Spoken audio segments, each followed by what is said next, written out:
Este programa tem o apoio da TV Interação, Associação Vida e Trabalho e da Ordem dos Advogados do Brasil, Seção São Paulo.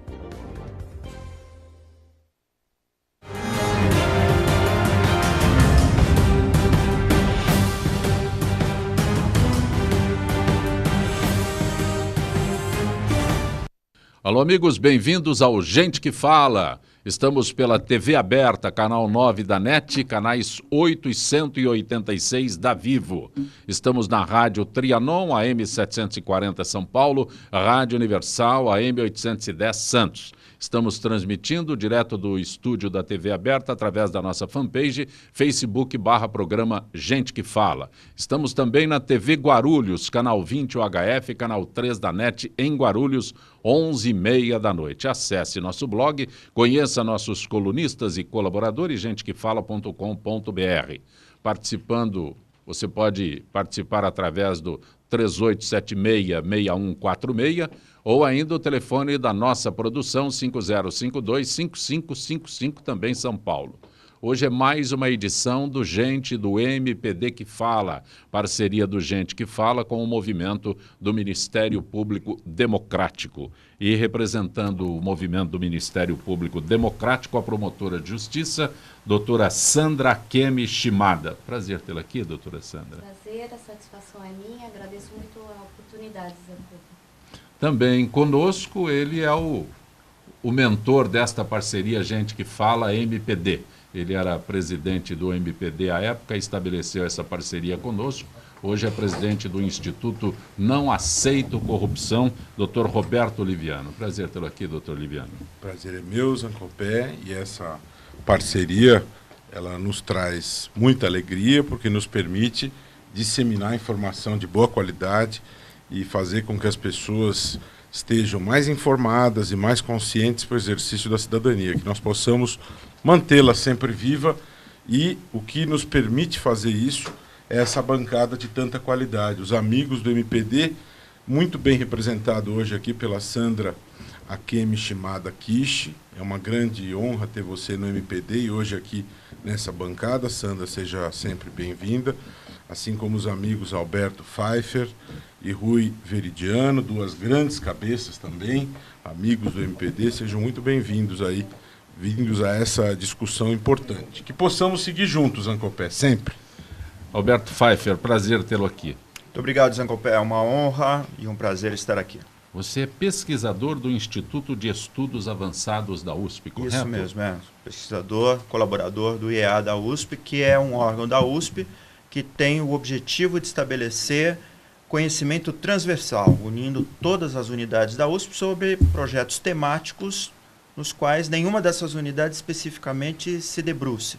Então o IEA tem essa função do estudo transversal, da coordenação dos saberes, tentando extrair o melhor que a USP tem a oferecer em termos de conhecimento, de metodologia, para divisar novas áreas do saber. Por isso que são os estudos avançados. Rui Veridiano, prazer tê-lo aqui. Muito obrigado. Estou aqui para colaborar, trocar muitas ideias com os amigos e avançarmos aí nesse debate em prol do nosso futuro aí do Brasil. Eu deveria tê-lo anunciado como registrador imobiliário, mas eu me contive porque eu preciso que você me explique o que é um registrador imobiliário. O registrador imobiliário, ele é mais um membro aí da comunidade jurídica. Ele é o responsável pela gerência dos registros públicos. Então, assim, os registros são públicos, as informações que estão nos cartórios são do todo o povo brasileiro, e a gestão de como esse registro é feito, ele acontece privadamente sobre a gerência do oficial de registro. Então, é isso. A minha função é fazer com que a coisa funcione com a maior agilidade possível. Perfeito.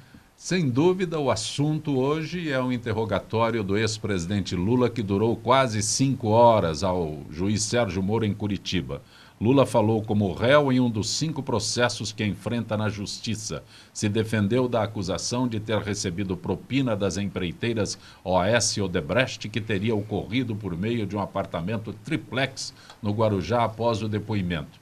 Ele seguiu para um ato de apoiadores do centro da cidade. Bom, doutora Sandra Kemi, doutor Liviano, doutor Pfeiffer, doutor Veridiano, sem dúvida alguma, as atenções estavam convergidas ontem para este interrogatório. É interrogatório, doutor Liviano? Sim. Interrogatório que processualmente é tratado como um momento que é uma oportunidade para o exercício do direito de defesa, né, em que o acusado apresenta a sua versão a respeito dos fatos. Portanto, o ex-presidente pôde apresentar a sua versão. Portanto, um ato que ele pode se defender, mas, ao mesmo tempo, é um ato em que se colhem provas no processo. Né? Portanto, é um meio de prova. Né? Agora, o que é muito importante que as pessoas tenham clareza, e nem sempre as pessoas enxergam isso, porque muitas têm a visão da justiça dos filmes americanos, em que as pessoas juram sobre a Bíblia, dizer a verdade, somente a verdade, nada mais que a verdade. E lá nos Estados Unidos, a verdade é um elemento fundamental. O descumprimento desse dever gera consequências graves. Inclusive, o réu que mente, ele vai para a cadeia porque ele comete o crime de perjúrio. No Brasil não existe esse crime. Né? Acusados que mentem não praticam crime nenhum. Né? Parece duro dizer isso, né? Mas a verdade é que tem que se esclarecer, porque quando as pessoas vão analisar aquilo que foi dito nesse depoimento de ontem, e de outros réus, é sempre importante dizer, para fazer essa filtragem, essa avaliação, saber, ter clareza que os acusados na justiça criminal têm o direito a mentir. É um direito de quem é acusado mentir. O acusado que mente não pratica crime nenhum. Não acontece nada. Nada. É autodefesa. É autodefesa. A pessoa pode dizer a verdade ou pode mentir. Se ele estiver mentindo, aquilo faz parte do conjunto de elementos que ele está utilizando em autodefesa. Então, nessa análise, isso precisa ser dito para se fazer a filtragem. Ah, mas ele mentiu. Ele tem o direito de mentir, tá certo? Então, quando se for avaliar isso que está sendo dito, ah, mas se ele estiver mentindo, não acontecerá nada. Então é importante que se saiba disso. Se ele estiver mentindo, nada ocorrerá a ele do ponto de vista criminal. Também chama a atenção algo óbvio, que nós que estamos nessa mesa, nenhum de nós atua neste processo. Quem atua são os operadores do sistema de justiça lá, da Operação Lava Jato, etc., que são as pessoas que têm como valorar. Mas algo que foi dito com clareza, que a mim chama atenção, não sei como é que os demais avaliam isso, e se percebe que nos últimos tempos isso tem vindo à tona, um movimento de transferir responsabilidades para a ex-esposa. Né? E em vários momentos do interrogatório isso se percebeu. Ex, né? Porque ela morreu. Desculpa, eu me expressei mal, da viúva, da falecida. Ele é viúvo da falecida esposa. As pessoas têm inteligência e percebem que uma pessoa que faleceu não pode se defender. Né? Então, cada um que tire as suas conclusões sobre o que isto significa. Transferir culpa para alguém que não está entre nós, para dizer se aquilo que foi dito é verdade ou não. Né? Cada um sabe e valora esse tipo de afirmação. Foi ela, não fui eu. Ela não pode vir aqui para confirmar se foi ela ou não. Né? E se percebe que houve um adensamento dessas transferências depois que ela faleceu. Né? Natural que o juiz Sérgio Moro, que é um homem prudente, que tem se conduzido de maneira extremamente cuidadosa na instrução do processo. Os números não mentem, 97% das suas decisões são confirmadas pelas instâncias superiores, saberá conduzir e valorar tudo isso. Né? Então, ontem ocorreu um ato do processo que tinha que ocorrer. O juiz Sérgio Moro chamou a sociedade para que, prudentemente, não houvesse conflito lá em Curitiba, porque, afinal de contas, é a função do juiz garantir a paz. Conduziu-se da maneira como deveria, presidiu o processo, e assim o povo espera que haja o desfecho deste processo, que ele caminhe e que a sentença seja dada, até porque ninguém está acima da lei. Seja ex-presidente, seja ex-senador, seja ex-deputado ou deputado, ninguém está acima da lei. Nós precisamos ter clareza de que todos são iguais perante a lei. Pode ter sido ex-presidente, pode ter sido o que for. Presidente de clube de futebol, o dono do bar da esquina. Todos são iguais perante a lei. Não é porque o indivíduo foi presidente, ou foi eleito, ou foi presidente do sindicato, que ele está imune ao alcance da lei. O Brasil é outro hoje. Então as pessoas precisam ter esta clareza. O fato de ter milhares de pessoas ou passeata não torna o indivíduo imune à lei. Pode ter a passeata que for. A lei não deixará de ser aplicada por isso. A lei tem que ser aplicada. Tendo gente, não tendo gente, lei é a lei, tem que ser aplicada. Liviano, deixa eu só fazer um pequeno à parte, se me permite. Claro, deve.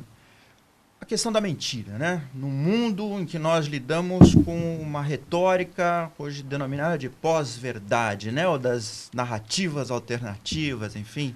Isso ficou muito patente na campanha eleitoral dos Estados Unidos, Donald Trump, a imprensa, igualmente, utilizando diversas abordagens alternativas para determinados fatos. Eu acho que no processo, embora a mentira seja permitido ao réu mentir, produzir a sua própria narrativa, seja mentira consciente ou inconsciente, não importa, o falseamento da verdade será constatado, ou provavelmente será constatado, na contradição, no contraditório e na contradição do próprio depoimento do réu. Então, isso não deixa de ser um elemento também para a formação da convicção do juiz, né? Sem dúvida. É um caminho arriscado, para dizer o mínimo. Exatamente, é isso mesmo. Inclusive, nesse ponto, Pfeiffer, eu gostaria de pontuar que, embora afastada da área criminal por mais de 13 anos já, enfim, mas o que nós temos é que o interrogatório, apesar de ser um espaço em que se pode mentir, na verdade, o que é dito lá tem incrível relevância jurídica, e essa incrível relevância jurídica, como o Pfeiffer disse, pode ser contraposta e na instrução do processo, ela vai ter uma influência, porque é meio de defesa, o interrogatório, mas também funciona como meio de prova. Então, nesses comparativos, né, nessas análises concorrenciais de concausas, né, dentro de um processo, com todos os depoimentos e também o interrogatório, chegam-se a conclusões. Realmente vai ter séria relevância jurídica, todo esse contexto que o Liviano bem colocou, da tentativa de jogar, né, a responsabilidade para quem já não está mais aqui, para poder se contrapor ou se defender, ou, enfim, ser chamado a depor também. Os senhores são operadores de direito, eu sou jornalista apenas, né? Então, como cidadão, eu tenho a sensação de que não aconteceu nada.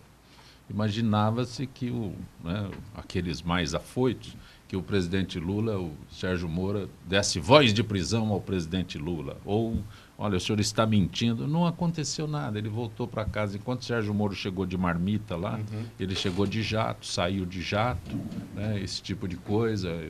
Vários aviões à disposição de todos, né, do staff do ex-presidente. Eu, como cidadão, olho aquilo e falo, não aconteceu nada.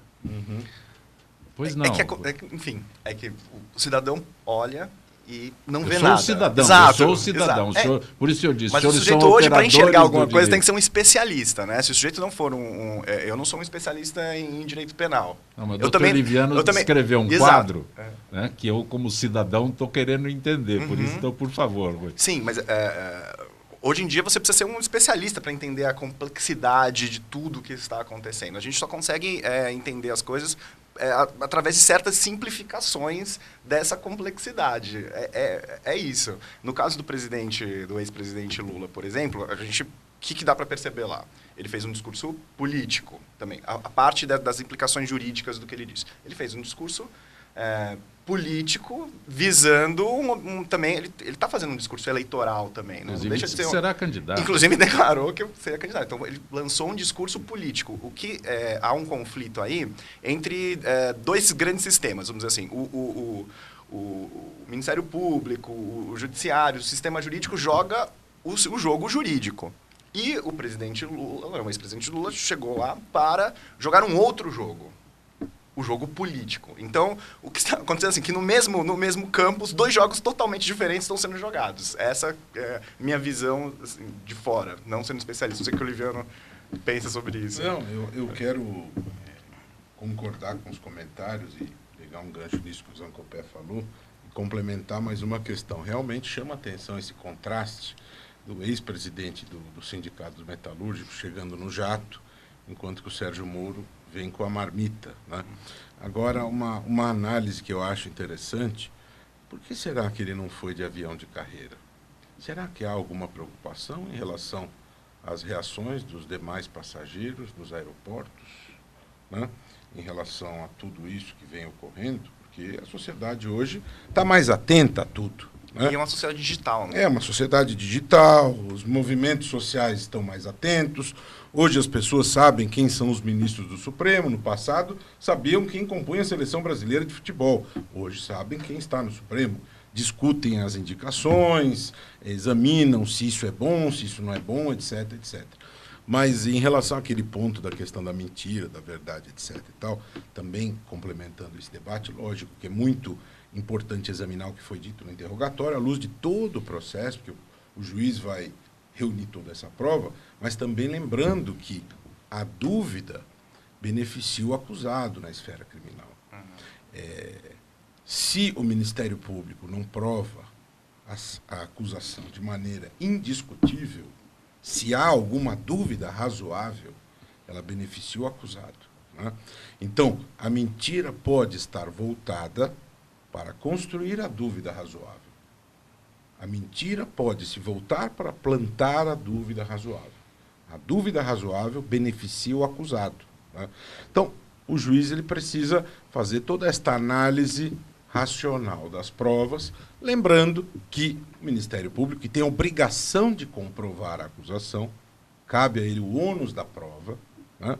Ele tem que demonstrar que os elementos reunidos demonstram aquela acusação. Doutor Liviano, vou usar um exemplo que foi colocado aqui no programa recentemente. Eu assisto um crime, um cidadão dá um tiro no outro, eu vejo, aí eu chego para o juiz e falo, ó, foi ele quem matou. Aí, no caso, foi ele que deu o dinheiro. Falou, não recebi nada. Não é a mesma coisa, não tem o mesmo peso o testemunho de alguém numa acusação como essa, né? Porque se eu vejo um crime, eu falo, ó, eu vi, ele é o assassino realmente. Aí, no caso, ele é o receptador desse dinheiro aí, não sei nem se o termo seria esse, mas ele pegou essa grana, né? Sabe, É que, veja, essa acusação contra... Bom, você tem uma série de complexidades aí, Zancopé. Você tem uma acusação contra um ex-presidente da República, sim, que faz toda uma construção querendo se vitimizar. Cria todo um cenário com um discurso político, né?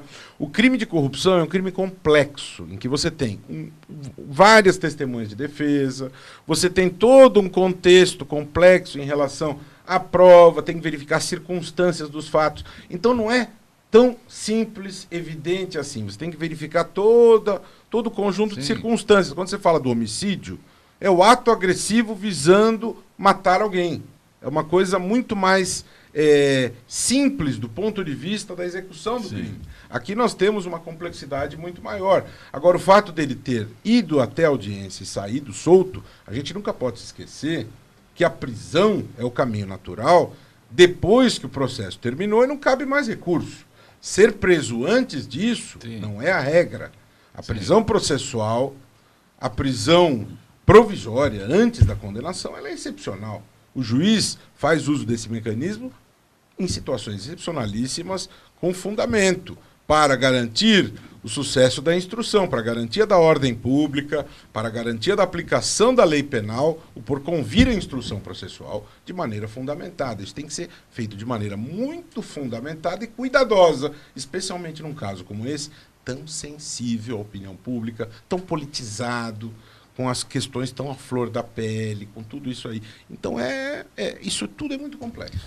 Mas e uma coisa muito interessante que está por base, eu eu acho, é essa questão do direito de mentir, né? Eu sou do direito civil. No direito civil, a boa-fé é objetiva. Quer dizer, as pessoas têm que se comportar com boa-fé. E isso faz parte... É um princípio elementar. É um princípio elementar do direito civil. É impossível que que se contrate, que haja mercado sem confiança. Sem confiança. Então, bem colocado. De um lado, do ponto de vista da economia, a gente tem a confiança, vamos dizer assim, e do ponto de vista do direito civil, nós temos a boa-fé.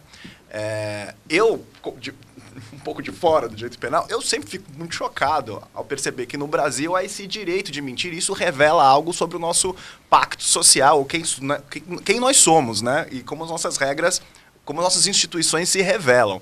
Então eu queria ouvir um pouquinho mais os especialistas do direito penal sobre esse direito de mentir.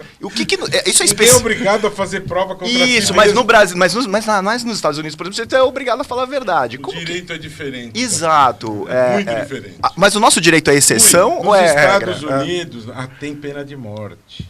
E o Estado convida a família da vítima a assistir à execução da pena. Só falta distribuir pipoquinha. Bom, nos estados em que há pena de morte, né? Mas é verdade. Mas nos estados que não há pena de morte não se pode mentir também, não é? É a festa da punição. Mas lá você também tem o direito de ficar em silêncio. Então, esse é um direito irremovível, né? De qualquer tipo de réu. As coisas são diferentes. Mas o que eu vejo é o seguinte, Zancopé, acho que a busca da prisão imediata, instantânea, que talvez espetacularmente se busca, presumisse que o Brasil do povo, acho que era exacerbar um pouco o âmbito do que era aquele ato do processo, né?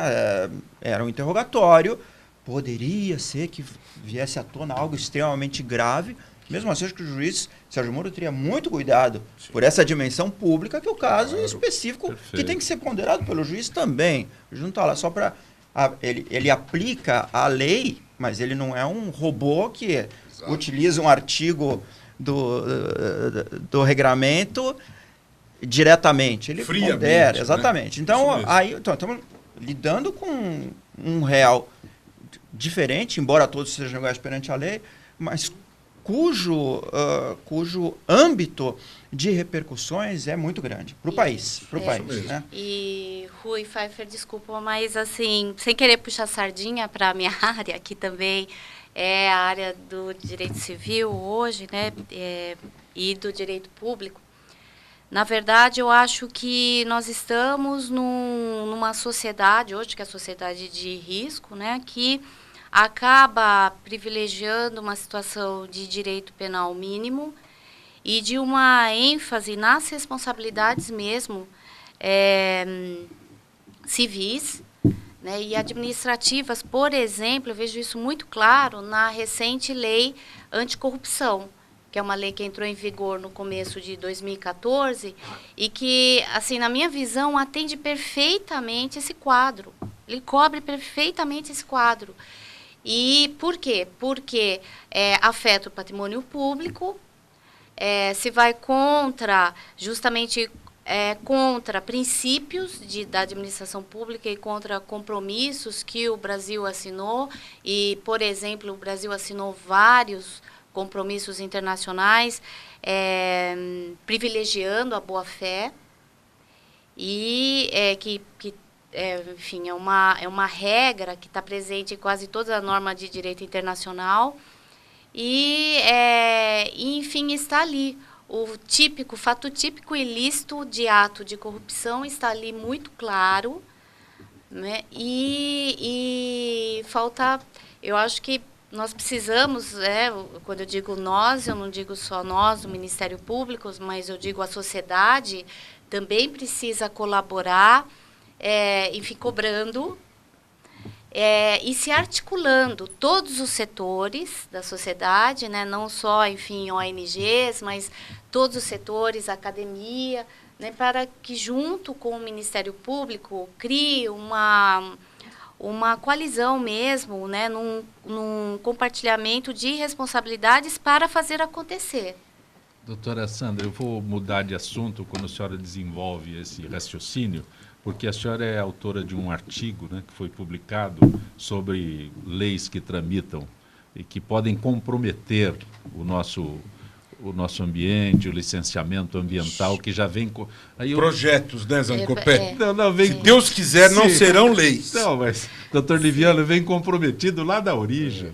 Sim, com certeza. E no caso do direito ambiental, essa afronta, né, contra o próprio desenvolvimento sustentável e meio ambiente, está presente em mais de 20 PLs, 20 projetos de lei, e só o último projeto de lei que está em voga, né, sendo discutido, ontem houve uma audiência pública em Brasília sobre esse projeto de lei, sofreu 7 substitutivos. E o último substitutivo da bancada ruralista é desastroso. Na verdade, realmente tem absurdos ali, absolutamente incompreensíveis, e eu só posso imaginar que é o ápice da crise dessa sociedade de risco que eu estou falando, que eu disse há pouco, só pode ser, porque a gente está assistindo isso acontecer não só na área do direito ambiental, mas também na área né, das leis trabalhistas, nas questões previdenciárias, enfim, é um movimento de desintegração de uma sociedade pautada na civilização, nos conceitos civilizatórios, né?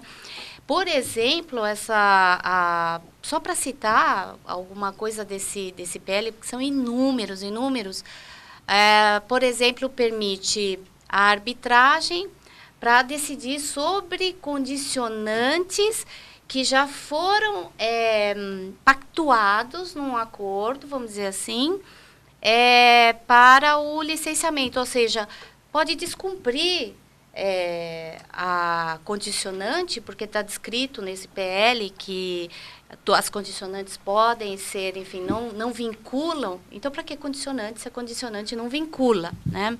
Mas, enfim, além de poder... Que é um projeto que não seja aprovado... Pois, além de poder desconsiderar... Você combinou, mas não está combinado. Exatamente. Rasga e joga fora. Exatamente. Então, a condicionante pode ser descumprida, porque não vincula. E, além disso, ainda pode ser submetida a um juízo arbitral, para uma questão que não é de direito disponível. Né? Enfim, não foi porque, enfim, houve um acordo que transformou água em vinho. Então, e mais ainda, e pior, assim, conceitos absolutamente inconstitucionais, preceitos inconstitucionais estão previstos nesse último substitutivo, por exemplo, permitindo aos estados da federação que legislem, criando critérios mais flexíveis, gerando o quê? Uma absoluta e indesejável concorrência entre os estados, criando um desnivelamento até de fator econômico e social, e completamente contrário a todo o sistema federativo previsto na Constituição de equilíbrio. O artigo 24 da Constituição fala justamente o contrário, é expresso lá que os estados podem, inclusive, legislar mais rigorosamente. Eles conseguem piorar o que já está ruim. Mas para proteger o meio ambiente, e não o contrário. Não o contrário, isso é assim... E nós estamos falando de cláusulas pétreas, de núcleos rígidos e imexíveis da Constituição. Desculpa, isso são projetos de lei. A assessoria legislativa deixou passar isso, ou já passou pelo crivo lá do pessoal da Câmara? Então, Pfeiffer, essa assessoria consegue piorar. A assessoria preparou isso. Nossa, sim. Então, a assessoria preparou isso.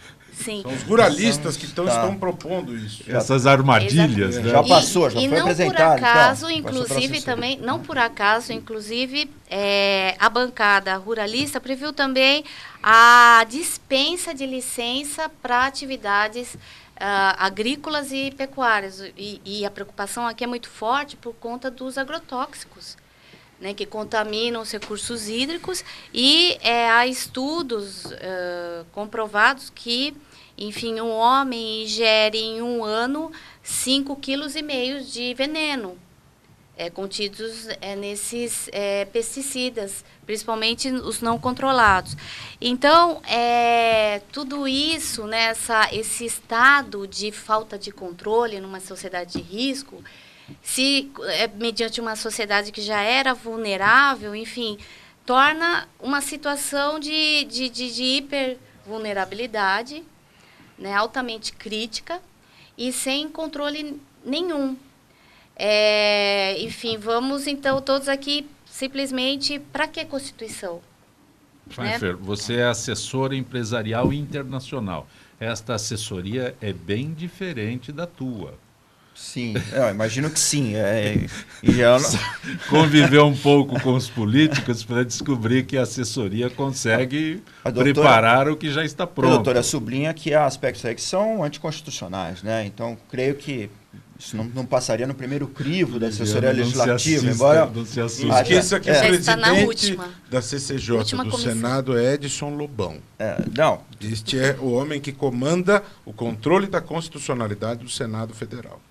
Mas há assessores lá que indicam, pelo menos, olha, isso por aqui exemplo, que o senhor propõe... Só uma pequena lembrança. Só que o senhor propõe... Esses são demitidos imediatamente. Pois Quando propõe o negócio para ficar bom, para esclarecer, sai do sistema. É extraído do assessor. Por isso que eu disse, é completamente diferente desta assessoria competente que você exerce.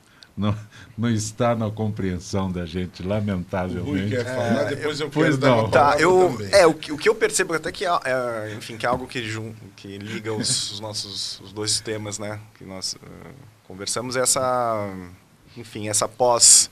Se nós estamos vivendo um momento de pós-verdade, também nós estamos num momento de crise, assim, que se pretende construir um pós-direito. Não é? Que tudo que nós construímos como civilização, todos esses princípios que foram arduamente construídos por milhares e milhares de anos, né? Quem participa do direito participa de uma longa, né, tradição de um fazer, né, no mundo. A gente percebe que hoje a gente está numa crise desses valores, não é? Em que e isso tem a ver com o discurso do ex-presidente Lula, que ele quer colocar a política por cima do direito. Porque, veja só, essa situação é a mesma coisa. Nós temos uma situação política, não é isso? Que pessoas que têm determinados interesses controlam como se fazem os textos, e esses textos estão sendo feitos de acordo completamente contrários a toda a tradição e aos valores. Né? Não existe. A gente está no mundo do pós... A pós-verdade leva ao pós-direito mesmo. Esse é o detalhe. Em que não há mais lei, não há mais Constituição e só há poder de fato. Antes do Liviano comentar, só queria lembrar de um filósofo que ultimamente eu tenho citado muito, que é o Gramsci, o italiano Gramsci, de cunho anarquista, mas ele tem um pensamento que resume o período que a gente está passando, que é o seguinte: nós estamos no olho da crise, que é justamente aquela fase em que o velho morreu e o novo ainda não nasceu. E nessa situação crítica, né, o pico da crise, é muito cuidadoso, é um caminhar assim, muito cuidadoso, que nós temos que ficar atentos, porque tudo pode acontecer, né? E é um momento, vamos dizer, de estado anárquico, de transformação, para o pior ou para o melhor. Vai depender da capacidade da sociedade reagir a tudo isso que está acontecendo. Então, com Gramsci, eu penso, se nós não controlarmos esses riscos que estão vindo de todos os lados, né, um tiroteio, enfim, se nós não conseguirmos segurar essa onda, nós vamos ter retrocessos irreversíveis. Conversando com outros amigos, desculpa, Liviano, já exatamente sobre isso, acho que essa é uma conversa está acontecendo, né, está disseminada. Nós nos perguntamos, será que nós vamos entregar um Estado de Direito melhor do que o que nós recebemos? E olha que o Estado de Direito que nós recebemos foi construído, não é isso, pelos juristas da ditadura e da pós-ditadura. Que Estado de Direito que a gente está conseguindo devolver para a sociedade, para a próxima geração de juristas? Doutor Liviano. O argumento que eles usam, se você prestar atenção no discurso deles, é o de que eles estão defendendo o desenvolvimento. né? Eles querem o Brasil retomando o desenvolvimento, a economia forte, pujante, etc, etc. Quando eu estive no Congresso discutindo a questão do acordo de leniência na lei anticorrupção, usavam o mesmo discurso. E diziam que era necessário que fosse convertida em lei a medida provisória 703, porque era uma questão da economia, do emprego, do desenvolvimento. Ou seja, o que eles propunham em essência? Não, nós temos que andar em frente com isso aqui, tem que regulamentar isso aqui, temos que aceitar esses acordos entre os corruptos e o governo, porque é uma questão de emprego. Ou seja, queremos esses acordos sem fiscalização do Ministério Público, queremos sacrificar os empresários desonestos e premiar, queremos sacrificar os empresários honestos e premiar os desonestos, porque o que interessa é o emprego, né? O Ministério Público não tem que se meter nisso, não, tem que entregar a chave do galinheiro para a raposa tomar conta mesmo, né? Ou seja, o Ministério Público que quer fazer o seu trabalho, na verdade, não pode. Quer dizer, se a gente vai investigar o grupo de extermínio, nós vamos gerar desemprego, porque os pistoleiros vão ficar desempregados, né? Se nós vamos enfrentar os grupos de tráfico de pessoas, nós vamos gerar desemprego, porque os traficantes de pessoas vão ficar sem emprego, né? Se nós vamos enfrentar a corrupção, combate à corrupção, vamos gerar desemprego. Esta é a lógica do raciocínio. Qual é a lógica do raciocínio aqui? Temos que avançar com esta lei, porque isto aqui é desenvolvimento. À custa do quê? À custa da vida. O que a Sandra está dizendo, de maneira absolutamente técnica, ela está explicando, e é bom que as pessoas entendam que meio ambiente não é aquela imagem do eco chato. Não. Então, é bom ter clareza. Quando você fala em lei de proteção ao meio ambiente, nós estamos falando de vida. Nós estamos falando de um projeto que quer afrouxar a proteção à vida. Estão querendo aprovar um projeto que afrouxa a proteção à vida. De que maneira? Água, mananciais, recursos naturais, licenciamentos em geral. Querem afrouxar os licenciamentos. É o salve-se quem puder. Vida animal, natureza, tudo. É o liberou geral. Então querem que haja uma frouxidão total para que o capitalismo selvagem prevaleça, para que possam ganhar dinheiro à vontade, para que não haja limites. É isso que querem. A verdade, no fundo, é isso. Sem limites, sem esses chatos do licenciamento, sem esses chatos do Ministério Público que só vêm aqui botar areia nos nossos interesses selvagens e ilimitados. O que eles pretendem é isso. Nada dessas coisas de limite. Que é esse negócio de agrotóxico? Deixa eu colocar o agrotóxico o que eu quiser. O que importa é aumentar a produtividade da plantação. Não importa que a pessoa está ingerindo agrotóxico e vai morrer. Qual o problema que gente vai morrer? O que importa é a produtividade da horta, a produtividade do agronegócio. Tá certo? No fundo é isso. É o capitalismo selvagem. É a modernidade líquida. Né? É a modernidade líquida. Então, tudo é efêmero. O que importa é o lucro. É a coisa sem limites. Pessoal, prestem atenção. Nós estamos falando de uma mudança legal que desprotege a vida humana. Quando você afrouxa o licenciamento ambiental, nós estamos falando de exposição, desproteção da vida humana. É isso que está em discussão aqui. Esta lei é bancada pelos ruralistas. Eles querem ganhar sem limite e não querem que haja qualquer tipo de regulação que seja inibidora do lucro. Querem ganhar sem limite, sem proteção ao ambiente, sem licenciamento. Licenciamento é o quê? É a regra que protege a vida humana. Eu preciso interrompê-los porque eu tenho a Gisele Souza na linha nesta parceria. Desculpa a minha inflamação aí, mas não dá para ficar contínuo. Nós temos nesta parceria com a FIPESP, Associação dos Funcionários Públicos do Estado de São Paulo. Gisele, boa tarde, Gisele. Boa tarde, Zancopé, e boa tarde aos debatedores do Gente que Fala. Gisele, continuamos abordando a reforma da Previdência, né? O texto que a comissão concluiu a análise da reforma da Previdência. O texto vai para o plenário. Como ficou o texto que agora será encaminhado? Então, Zancopé, a comissão aprovou 1 e rejeitou 9 destaques que tentavam alterar pontos do texto da reforma. Apenas um destaque foi aprovado, o que mantém na Justiça Estadual as ações contra o Instituto Nacional do Seguro Social, o INSS. O texto do relator transferia essas ações para a Justiça Federal, o que, segundo os deputados, poderia dificultar as iniciativas judiciais dos segurados. Os deputados da base do governo sinalizaram que alguns pontos da reforma poderão ser modificados no plenário da Câmara. Um deles é a reivindicação dos agentes penitenciários de aposentadoria especial, igual ao dos policiais, aos 55 anos de idade. Outro é a regra de transição para que os servidores que entraram no serviço público antes de 2003 e que terão, pelo texto aprovado, de esperar os 65 anos de idade, no caso do homem, e 62 para as mulheres, para manterem a integralidade dos benefícios Ancopé. Mas, Gisele, o que acontece agora com a proposta? Agora a proposta precisa ser votada em 2 turnos pelo plenário da Câmara dos Deputados, onde serão necessários 308 votos para aprovação em cada um turno.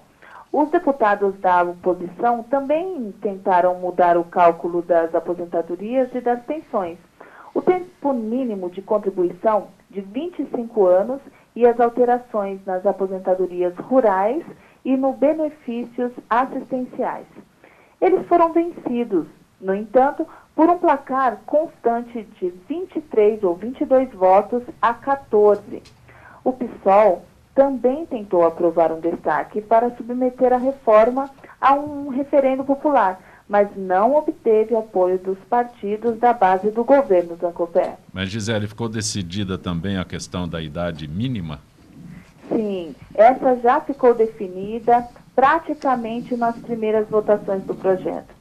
A reforma aprovada fixa idades mínimas de aposentadoria de 62 anos para a mulher e 65 anos para o homem, mas essas idades serão alcançadas até 2038.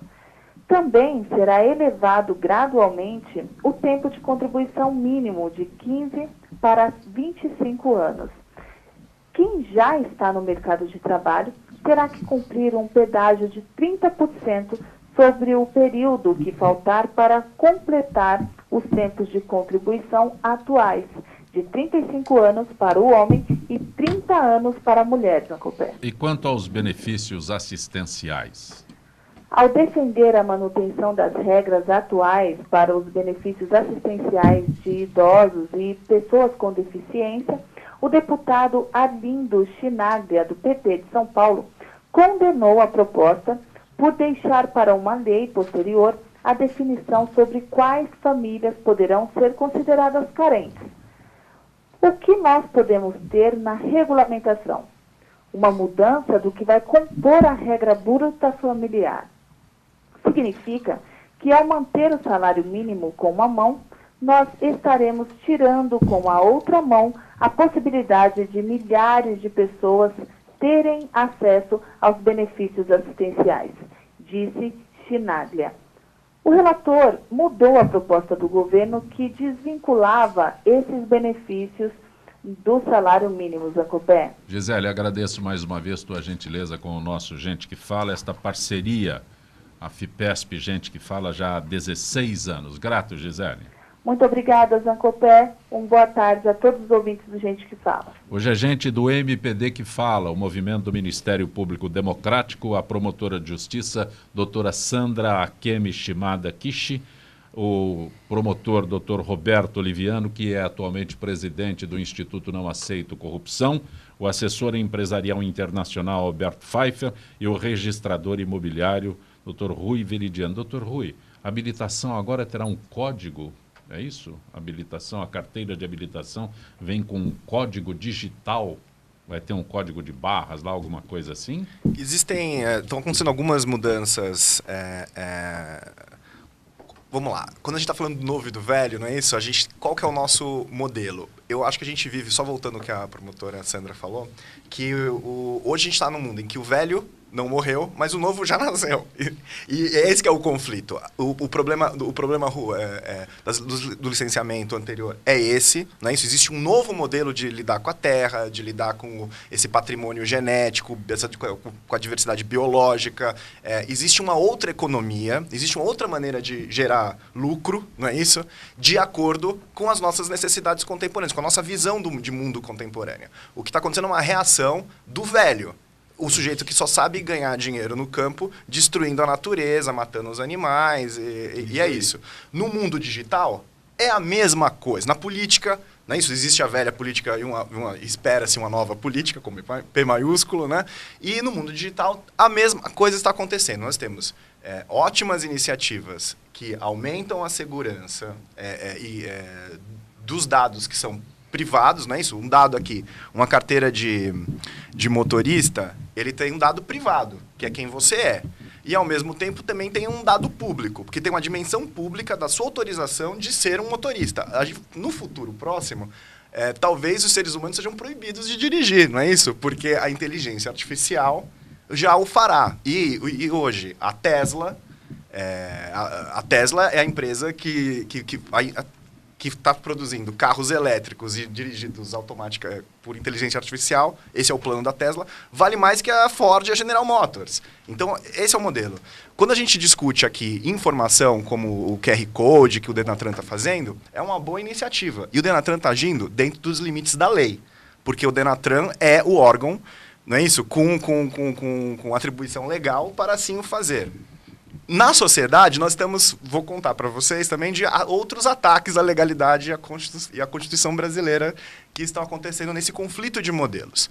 No meu setor, no setor que eu participo, nos registros públicos, existem entidades que não têm atribuição legal nenhuma e que concentram dados públicos e privados à margem da lei.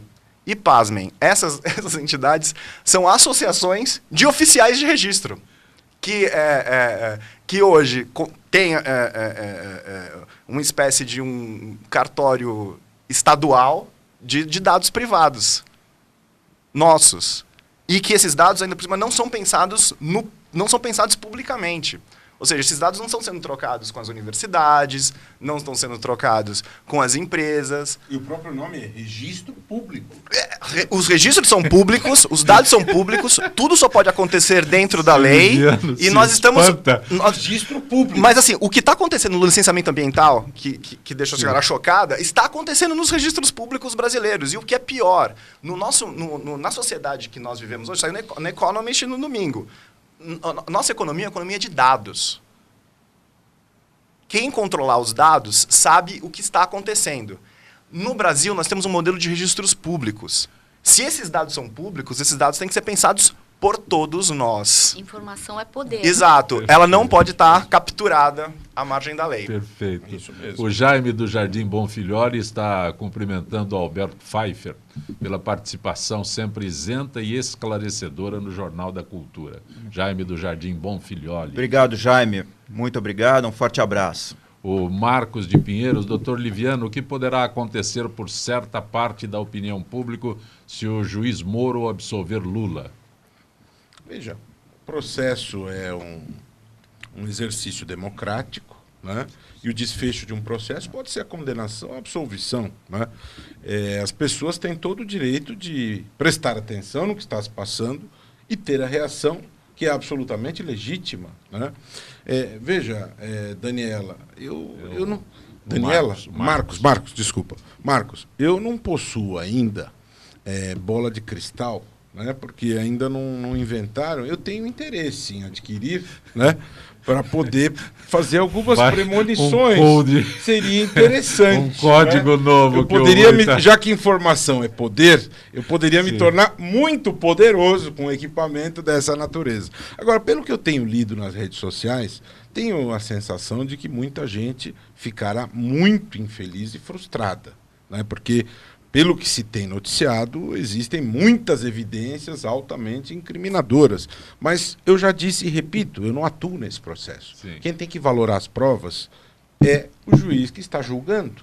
O Ministério Público está atuando ali e a sociedade brasileira tem que confiar em quem está atuando ali. São procuradores gabaritados, Deltan Dallagnol, o coordenador, mestre em Harvard, trabalha muito. Teve vez já que eu procurei o Deltan, 3 horas da manhã, estava trabalhando no fórum. Então ali, essas pessoas estão trabalhando muito pelo país, então com seriedade, e é um trabalho técnico e profissional. Então o país tem que confiar nessas pessoas, e eu tenho certeza que o resultado será decorrente de muito trabalho dedicado, sério, profissional, técnico e apartidário. Não há partidarismo no trabalho do Ministério Público. Doutor Rui Veridiano, Daniela da Bela Vista, não sei nem se pode responder sobre isso. É possível alguém que seja dono de um imóvel registrar a compra em nome de outra pessoa? Eu acho que essa pergunta tem a ver com o caso em discussão. Claro. Você veja que o assunto já pegou fogo, hein? Se eu não sei de nada. Bom, vamos lá.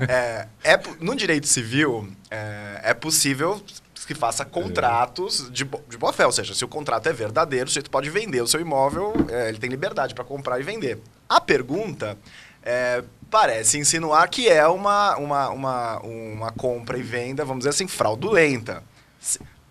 Sendo... É fraude. É fraude, uma simulação. Acho que isso é hipótese da Dinamarca ou da Noruega, né? No Brasil não acontece não, coisas, né? Suíça tem muito eu acho que até Suíça implicações penais, né? Em termos de ocultação de patrimônio, lavagem de dinheiro. E aí... Isso é comum na Suíça, não aqui. Olha... E na Suécia, né? Suécia também. Mas Jorge do Tatuapé. Talvez em Delaware também. Doutora Sandra, por que o Ministério Público Federal de São Paulo está investigando o chamado cartel de trens e metrôs? Se refere à esfera federal aqui em São Paulo e não à esfera estadual do Ministério Público. Sim. Aqui eu não tenho conhecimento desse processo. Enfim, eu atuo na área de segundo grau perante o tribunal, mas eu posso levantar, com certeza, e trazer esse feedback aqui. Saiu da sua área. Não, se me permite. Porque, Pois não. mas se a pergunta girou em torno do motivo em si do cartel, é porque está relacionada à questão mesmo intrínseca de uma lesão de âmbito nacional, que tem regulação pelo CAD e conselhos, e que precisa, no mínimo, ser olhado perante o setor, os diversos setores, setor empresarial, setor privado, que opera esses serviços, a questão de integridade. Sempre voltando à questão da anticorrupção, medidas imediatas de integridade, ou seja, de ética e moralidade acima de tudo, para não incorrer não só em crimes de lesão à ordem econômica, mas inclusive atos ilícitos de corrupção. Perfeito. Nós estamos chegando ao final do Gente que Fala, mas eu tenho um assunto que eu gostaria que o Pfeiffer abordasse, que é sobre recomendações contra violações aos direitos humanos que o Brasil está recebendo. A revisão periódica universal, Estados-membros das Nações Unidas fizeram mais de 240 recomendações ao Brasil. Bom, vamos, em primeiro lugar, pegar o que quer dizer isso, né? Essas recomendações são uma listagem feita por Estados-partes das Nações Unidas, sem um crivo maior do que os relatores, no caso desse relatório para o Brasil, os relatores são El Salvador, Botsuana e Quirguízia, fazem no sentido só de aferir se ali naquelas recomendações não há nenhuma aberração. Então qualquer país fala assim, olha, o Brasil precisa melhorar a situação penitenciária, o Brasil precisa melhorar a situação do licenciamento ambiental. Essas recomendações são listadas, são apresentadas para o Brasil como um ato de boa-fé, como uma demonstração de boa vontade da comunidade internacional para que os processos de desenvolvimento social no Brasil, conforme o discriminado na Carta das Nações Unidas, ganhe progresso e aceleração. Então, é uma revisão periódica, universal, não condiciona o Brasil a tomar qualquer tipo de atitude, é apenas uma listagem de que estas práticas seriam boas práticas a serem implementadas pelo Brasil. De onde vêm essas recomendações? Das Nações Unidas, Mas Estados membros. Cada estado, cada país. Os Estados Unidos faz uma recomendação. O Brasil precisa melhorar a situação das penitenciárias. Mas o senhor citou três relatores. Sim. São os consolidadores, Sim. apenas isso. Eles fazem uma consolidação dessas recomendações, as organizam, aferem se não há nenhuma que divirja dos preceitos básicos A compilação das Nações Unidas. Ele citou Botsuana. Botsuana, El Salvador e Kirguiz. São escolhidos esses comitês aleatoriamente. Aqui, aparentemente parece que são países que teriam também algo a dever. Todos têm a dever. Ninguém é melhor que... São países que entendem de violações.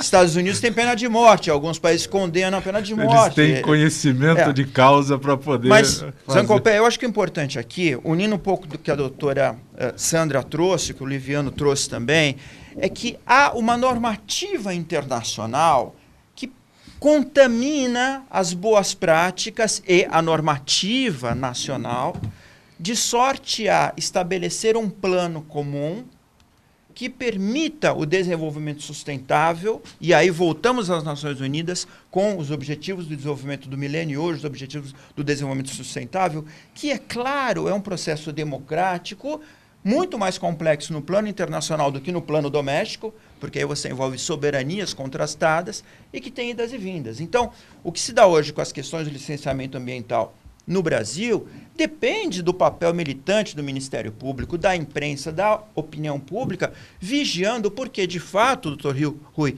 o bom agricultor, o agricultor moderno do agronegócio, esse quer a boa prática, ele não quer usar agrotóxico em exagero, ele não quer depredar as nascentes, ele sabe que a água é essencial para a produção. E, mais que tudo, ele tem o crivo do consumidor, e o grande consumidor não é nem o sujeito, nós, né, que somos consumidores atomizados, é a grande rede de supermercados que vai, quando importa um produto do Brasil, prestar contas para o seu consumidor final, lá na França, na Suécia, na Dinamarca, vai dizer, epa, esse produto aí é fruto do desmatamento. Não temos mais tempo, Pfeiffer. Então, não temos mais tempo, doutora Sandra. Acabou o nosso tempo, lamento.